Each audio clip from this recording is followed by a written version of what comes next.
We have two distinct groups of data mapped out in space. The core challenge of classification begins the moment a new, unknown observation arrives.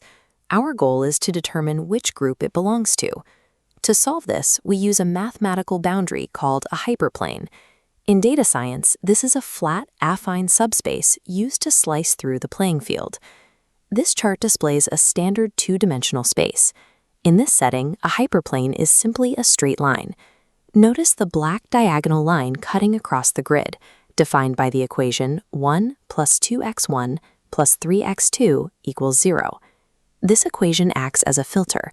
We run the coordinates of any observation through it. If the output is positive, it lands in the blue zone. If it's negative, it lands in the purple zone. By splitting the physical space with algebra, we give the machine a mechanical engine for making categorical decisions. This works when we have an ideal scenario.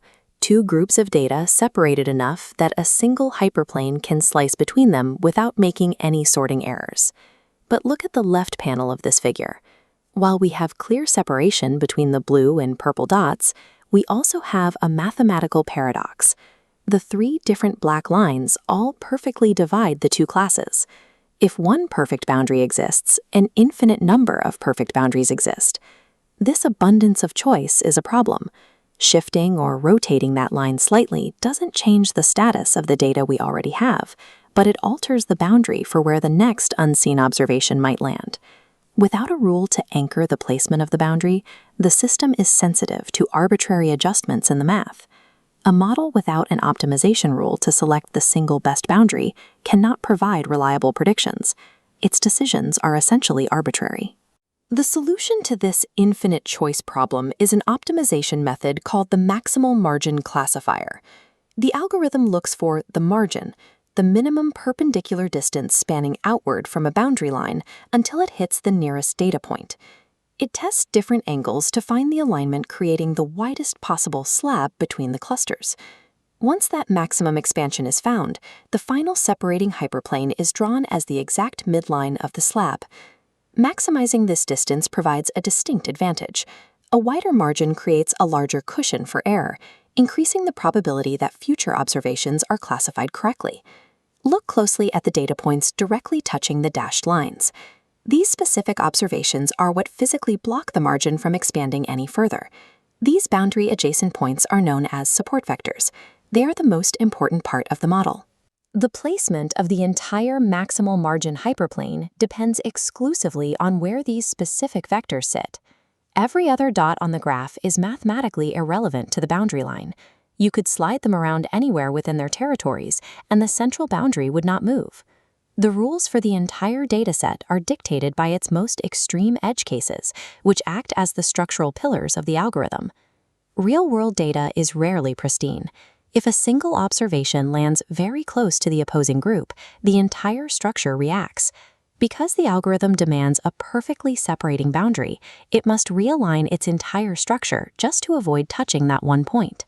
Accommodating this one outlier shrinks the optimized margin, reducing the cushion we rely on for accurate predictions. By chasing that one outlier, the classifier ignores the broader trend of the group. It begins to treat the random variation of a single point as a significant rule, an error called overfitting. An algorithm that requires absolute perfection is often too fragile for the messy reality of actual data. This chart shows a cluster of blue and purple dots, where perfect separation is impossible. No straight line could divide them without making errors. In this scenario, our optimization problem fails entirely. It cannot find a margin greater than 0. To move forward, we must change our strategy. We have to design a classifier that allows for some error. This involves using a soft margin. This allows a few specific data points to cross the boundary lines, sacrificing local perfection to secure a wider, more stable gap for the whole dataset. Abandoning the requirement for perfect separation is how we build the modern support vector classifier, the version of this algorithm used in the field today. At the core of statistical learning is a simple geometric problem. How do we draw a boundary that divides two distinct groups of data? This is a two-dimensional scatter plot mapping two isolated categories. The most intuitive solution is the maximal margin classifier. We drop a pristine, flat boundary right between the groups, flanked by two dashed lines representing the margin. The algorithm naturally seeks the widest possible gap. We expand these parallel margins outward until they make physical contact with the closest data points in each cluster, locking the central boundary in place. But raw data is rarely this clean. Watch what happens when we introduce a single blue observation that sits uncomfortably close to the purple cluster. Because this algorithm demands absolute perfection, the boundary violently tilts to avoid misclassifying that one new point. The previously wide margin collapses to a microscopic width. This hypersensitivity is the trap of overfitting. A model that alters its entire structure to accommodate a single anomaly will inevitably fail when forced to navigate the messiness of real-world data. To build a system that actually works in practice, we have to trade absolute accuracy for calculated error. We do this by introducing a soft margin.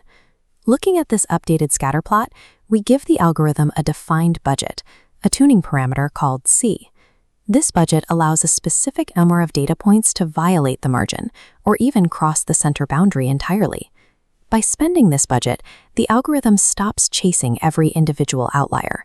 It accepts a few misclassifications to secure a resilient boundary. Because of this allowed slack, an interesting filter occurs.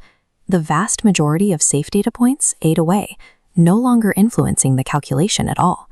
The only data points that actually matter are the ones sitting directly on the margin, or actively violating it. These specific points hold the entire geometric plane in place. They are the support vectors. The support vectors dictate the stability of the entire system. These outliers at the edge carry the mathematical weight that defines the final boundary. But even a soft margin has a breaking point, especially when data arranges itself into complex, nonlinear shapes. Take a look at this scatter plot. Here, a central purple cluster is surrounded by an outer blue ring. A straight, flat line is physically incapable of separating these two groups. A linear boundary will constantly intersect both categories. To fix this, we upgrade the classifier into a support vector machine, using a mathematical tool known as the kernel trick. Instead of fighting the geometry of a flat surface, a kernel calculates relationships by mathematically projecting the two-dimensional data into a higher dimensional space. This is a 3D plot of that exact same data. By elevating the central cluster along a new axis, the shape of the problem changes. A flat, rigid plane easily slides cleanly between the peak and the base. Projecting the data into a higher dimension resolves the conflict. The support vector machine mathematically expands the environment to find a clean path forward. We can take this multidimensional geometry out of the abstract and apply it directly to real medical data. Using a support vector machine, we can predict a patient's risk of heart disease by analyzing 13 distinct factors, like age, sex, and cholesterol levels. Human biology does not map to neat, straight lines. Finding the subtle, nonlinear relationships between 13 different variables requires the extreme flexibility that kernels provide. We evaluate these models by training them on historical patient records, then challenging them to diagnose a completely new group of individuals. This ROC curve maps accuracy. On training data, a highly flexible boundary achieves a near-perfect score, pushing the orange line to the top left. But on test data, performance plummets. Overfitting causes failures on new patients, while a simpler model stays stable. The bias-variance trade-off defines this balancing act. Stability comes from strategically tolerating small errors in training to ensure the model remains accurate when faced with the unknown variables of the future. In the mid-1990s, the machine learning community faced a challenge: teaching computers to look at chaotic data and classify it with absolute precision. This is binary classification. To succeed, the machine must identify a single mathematical boundary that separates two distinct groups without error. The support vector machine provides a geometric solution, a translucent plane slicing through 3D space to isolate the clusters. As distant information fades away, the model focuses strictly on the few observations sitting closest to the boundary. These critical points are the support vectors. They are the only data points that determine the position and orientation of the dividing plane. This reliance on a rigid A versus B split makes the geometry elegant, but it creates a limitation when data becomes more complex than a simple binary choice. Real-world data rarely stays in two groups. The original red and blue clusters are quickly buried in a dense swarm of green and yellow variables. An SVM is strictly binary. It cannot mathematically calculate a single boundary for more than two groups at once. To compensate, we use 1 versus 1, running a separate comparison for every pair of classes and tallying the results. Alternatively, 1 versus all isolates one specific class by treating every other category as a single mass and drawing a plane between them. These brute force workarounds show the SVM as a rigid mathematical formula, attempting to force complex reality into simple boxes. To understand why this model behaves this way, we have to look past the 3D geometry at the mathematical engine, the loss and penalty function. This is hinge loss. It is a mathematical rule where the penalty for an error drops to 0 the moment a data point crosses onto the correct side of the boundary. This explains why the algorithm ignores most of the data. Any observation sitting safely on the correct side of the margin registers a loss of exactly 0. The system also relies on a tuning parameter. You can think of it as a dial that controls how aggressively the algorithm punishes errors during its training phase. If the parameter is tuned to violently punish any margin violations, the algorithm abandons its smooth boundary. It warps and twists into a highly jagged shape, desperate to perfectly memorize the position of every single dot. This jagged boundary inevitably fails. When new test data drops in, the new dots land squarely on the wrong side of the line. Finding a useful boundary requires a compromise. Giving up perfect memorization of the training data is the only way to build a model that can generalize to new information. Stripped of its geometry and viewed strictly as a mathematical engine, the support vector machine is closely related to logistic regression, a classical statistical model used for decades. This overlay shows the two models side by side. The sharp V-shaped hinge loss and the smooth curved trajectory of logistic regression follow nearly the same path. Because their mathematical engines are so similar, they often produce the same results. In scenarios where data overlaps heavily, the older logistic regression model is actually the preferred tool. The engine also powers support vector regression. The math is adapted to predict continuous numerical values based on the same margin logic used for sorting categories. The high-dimensional geometry that defined the SVM in the 1990s is actually a visual representation of foundational statistics. All machine learning, no matter how novel, is unified by the same balancing act, finding the simplest rule to make sense of a chaotic. Every time we try to categorize information, whether it's sorting spam emails or identifying medical conditions, we face a structural problem: how to draw a definitive line that separates the real signal from the background noise. This scatter plot illustrates two distinct classes of data, red dots and blue dots, plotted in a standard two-dimensional space. Notice how the groups drift into each other at the center. They are not perfectly separated by an obvious clean gap. This top plot demonstrates the mathematical solution, a linear decision boundary. The rigid, straight line, the hyperplane, cuts the classes in half. Its exact position isn't random. It's held in place by specific data points on the dotted margins. These are support vectors. The algorithm ignores the vast majority of the crowd. It strictly focuses on identifying the exact mathematical outliers that define the absolute limit. The issue with drawing a perfectly strict boundary is that real-world data is inherently messy. If you draw a line that bends to accommodate every single dot you currently have, the model will likely fail when you feed it new, unfamiliar information. This lower plot shows what happens when we adjust the cost parameter, or C. Dialing the cost down makes the margin significantly wider. It intentionally allows data points to cross the boundary, prioritizing a stable, generalized model. By contrast, this plot reveals the result of turning the cost parameter heavily up. The margin becomes incredibly narrow and rigid, relying entirely on just 3 extreme support vectors to avoid misclassifying anything. Building an effective model requires tuning this margin. You have to balance strict adherence to historical data with the flexibility required to predict data you haven't seen yet. This scatter plot presents a new problem. Here, an entire cluster of blue points is completely trapped inside a ring of red points.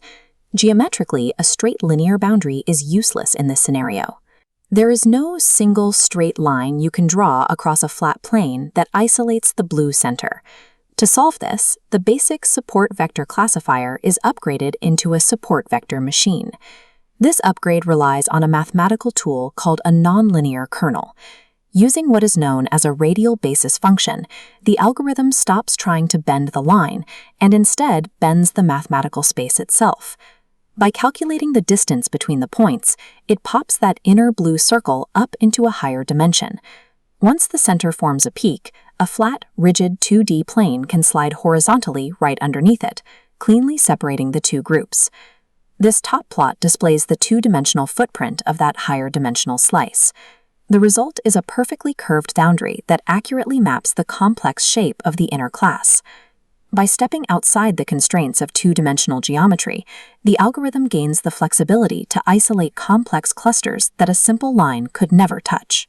This bottom plot illustrates the primary danger of that flexibility. When the cost parameter is set extremely high, the boundary becomes a chaotic, jagged ring that contorts to capture every single random outlier. In statistics, this failure state is known as overfitting. The model has perfectly memorized the quirks of the training data, making it practically useless for predicting unknown variables in the future. This ROC curve graph tracks true positive predictions against false positives, acting as an objective mathematical lie detector. Using cross-validation, researchers force the model to prove its accuracy against completely unseen test data, revealing if it has overfit the training points. A visually perfect mathematical boundary has no real utility if it collapses the moment it encounters the unpredictable nature of the real world.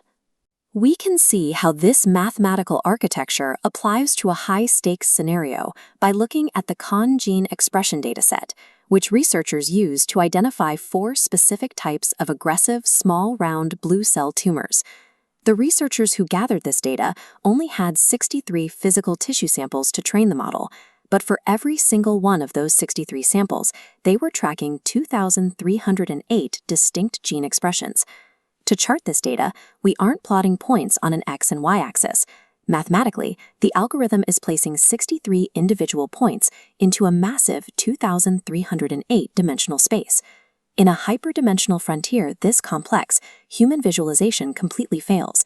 We become entirely dependent on the algorithm's math to find the truth hidden in the numbers. You might assume that an unfathomably complex 2,308 dimensional space requires an equally warped, highly complex radial kernel to separate the different types of cancer. The mathematical reality is the exact opposite.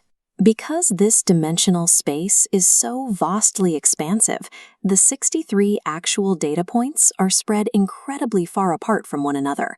This text output matrix proves the result. Because of the massive emptiness between the data points, a complex curve is completely unnecessary. A simple, flat linear hyperplane easily slices right through the void, flawlessly separating the classes with 0 training errors. Support vector machines serve as scalable mathematical lenses, adapting from simple flat planes to high-dimensional voids to identify the precise boundaries hidden within our data.